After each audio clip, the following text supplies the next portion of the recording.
100 dolarını bana koyat kimdir utup aldı. Çankalağa geldik, hazır girt tuyup abone açalarınız bilen pul oylarınız oynamak. Sana girip hem muspet etmedik şunun özünden sıralı. Yok. Ben köp görüyenlerle ki. Siz de bayağı davay iskiliçeri atamiz. Bir merta, bir gene adam ak. Siz bilen bir oyunumuz. Bir sana aytın, 6, siz ama aytın. 6, 18, gitti kese. 1, 2, 3, 4, 5, 6 da 50 bin. 6 da 50 bin, 13, 14, 15, 16, 17, 18. 18 de 10 bin yer.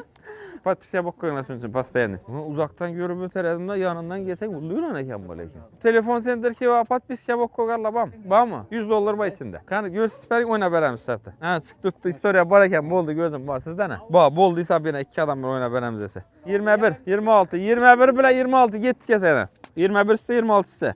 1, 2, 3, 4, 5, 18, 19, 20, 21. 10 bin. Basından sanayım 22 dep gider mi? 22, 23, 24, 25, 26. Ya 10 ima kana. İzinle 50'likten dursa kana. 3, 4, 5, 6'dan 7'den 50'lik tut. İzinle 200'lik 100'lik ina doldur. Ina doldur. 100 dolarını bana koyat kimdir utup aldı. Dep kaçanlar aytarmızak ortaklar telefon sender ki var. Çünkü abuna bol koyunlar. Libo yederler izden çıktırıp size böyle oynasanız mümkün. Ve siz 100 dolar egesi bulursanız mümkün.